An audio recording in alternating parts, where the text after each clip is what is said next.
So our title tonight is The Time Has Come to Go All Out. A call to action for the last days. We are living in the last day. Ecclesiastes 3 verse 1. To everything there is a season, a time to every purpose under heaven. You see the parable and the present reality that we are living, especially the 10 virgins fell asleep. So have we sleep as well, because the 10 virgins fell asleep. Bullet points. All 10 virgins fell asleep because the wait was longer than expected. We, like them, have had a longer wait than expected. Unexpectedly, we have come almost to an end of the time allotted to mankind. Bashan has clearly stated we are at the end of time. Very few years remain to the world we know. So we need to understand that the delay does not cancel the promise. Even though there is a delay, but the delay did not cancel the promise. The signs are plain. The sleepiness of the church is primary dangerous right now. The church is asleep. How can we awake them if we are still sleeping as well? The picture shows that there is an oil lamp imaginary. Half merong light, ang half naman dark, because there is no oil. So the two false futures, kasi may mga the future daw, but this is two false futures. The world's two camps, both are wrong. Ang first camp is utopia o peace. Meron daw prosperity, mga robots doing all work, coming future. That is false future. Na merong mga robot na prosperity na makagawa ng ating mga trabaho lahat. Maganda talaga ang ating future.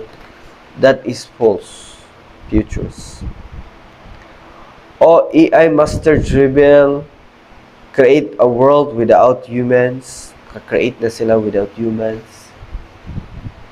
That is also false futures na even though dadating siya, but that is not our future that God promised to each one of us. So the truth is, neither future is in the prophecy. Wala yan sa prophecy na yan ang gusto ng Panginoon, yan ang promise ng Panginoon sa atin. Na hindi na magtrabaho ang tao, na ang robot na lang magtrabaho. That's not in the prophecy that promised for our future. So what is prophesied? The soon coming judgment of the living. That is prophesied. The word of prophecy is sure. And the Bible tells us what is the truth. Because the world want to be prosperous, na in the other side gusto nila na ganito talaga. This is the pictures that they want. The world na high-tech, unique, di ba? But the reality is, this is the reality because the judgment is coming. The prophecy is true and sure. The storm is breaking. Future shock. The science fiction's future is now. Sabi nila. sa science. Technology has developed too fast for most to understand. Jeremiah warned for 40 years. Life seems normal until sudden distractions. Bashan has warned for several years of impending end. It may be only a couple of years, or 5, or 10, but it is very close. Most people don't know what Bashan David had been told. Maraming mga tao na hindi nila alam ang katotohanan. The world see that just like in the time of the picture, just like in the pictures. We have seen the beautiful buildings, but a storm is coming. Time is short, but not fixed. Short pa, hindi pa fix. Our destiny is not yet set in stone. The Lord has made it clear time is very short. He has not told us the exact time. Di nila sinabi sa atin the exact time. And for good reason. May good reason yan. Bakit hindi niya sinabi sa atin the exact time? We still have a chance to affect the outcome. Our action can still have effect for good or evil. We have filled abysmally as a people and individuals. I mean to say, God has not yet said, we have filled once and for all.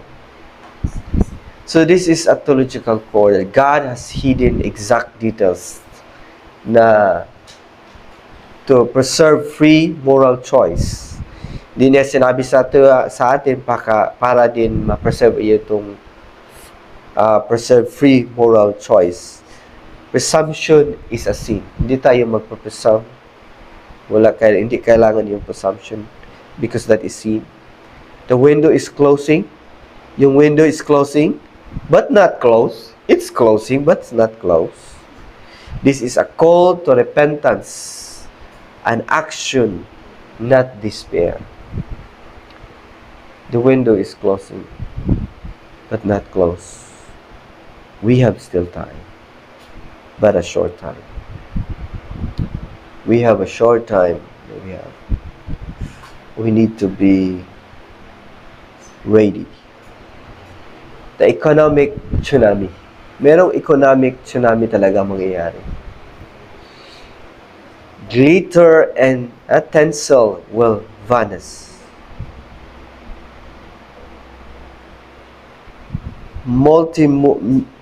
Model AI nga maka-hear, maka-see, maka-speak like humans will replace white-collar workers in 1 to 2 years. Robots will take most blue-collar jobs simultaneously.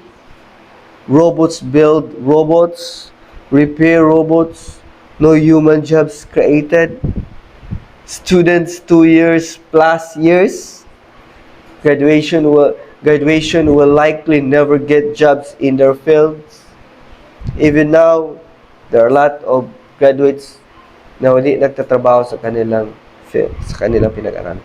Everyone who tries to save the life they love here will lose it. That's the reality.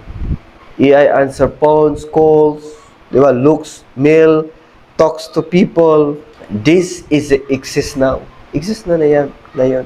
Robots switch their own battery pack. Yung mga robots nag-switch na sa kanilang battery pack. Worth 3 to 4 human workers. Worth yung isang robot sa 3 to 4 human workers. The layoff wave will be continuous. Not one-time event, of course. Not one-time event, but continuous. So economic growth na low gid siya. Mga factory, wala ng trabaho. So maraming krimen magaganap kasi wala ng trabaho ang tao. Welfare trap and a war future. Governments will feel the Bible word stands. We understand that. A nation will try universal welfare payments, less workers, less revenue, even the government will be affected. Higher corporate taxes, less disposable income, less spending equals less tax revenue.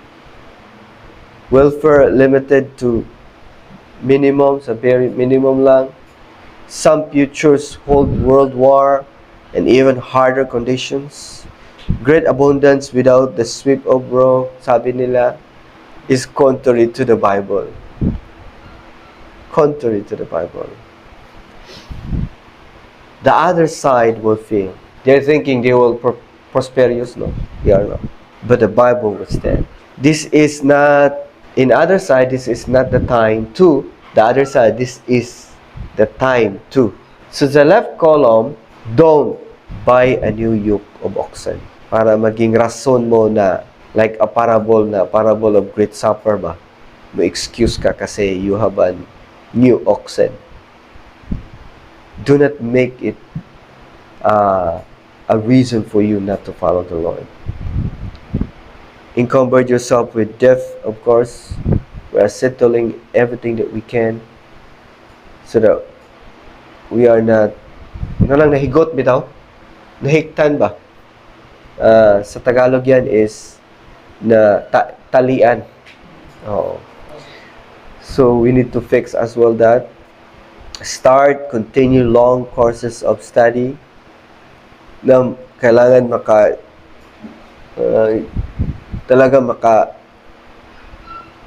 pag-aral talaga ako ng kahit 2 years lang.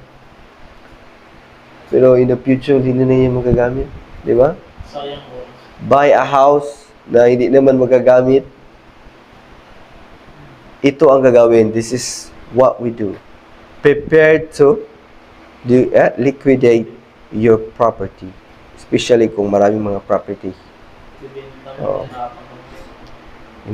Especially kung hindi mo magagamit. Become an all-out missionary workers for God. Get the training you need without delay. Liquidate excess property, not your family's needed home. Of course, wala ka ng bahay. Wala ka tutira. Of course, may mga tao na marami silang bahay. Hindi naman magagamit, di ba? So just like in the pictures, we need to balance everything because we know the time.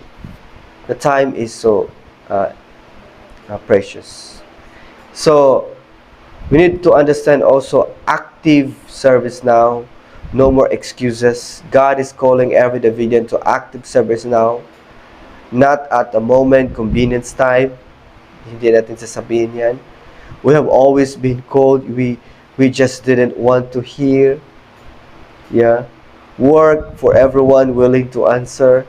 Some is serves right where they are. Health, family, like Paul in prison. Yeah. Active duty position open right now. Mission house opening and new territories continuously.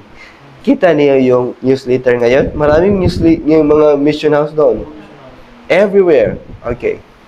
So, harvest is great. The truth is, the harvest is great.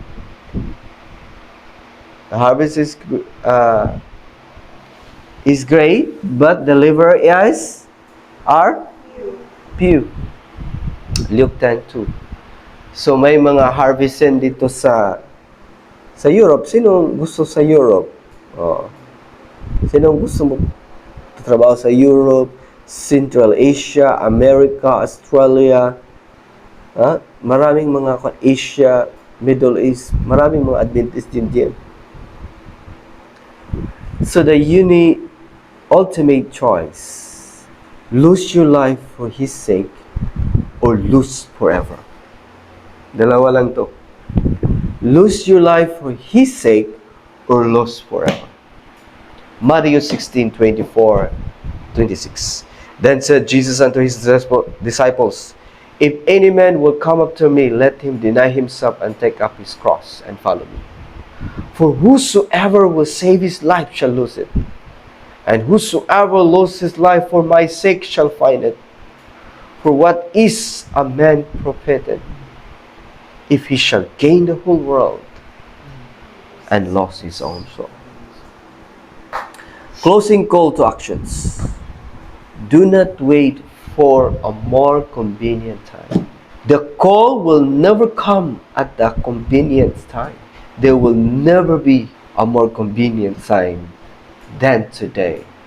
All out, not just in word. Paul was in full-time service, even as a prisoner. Location is not the issue. Commitment is.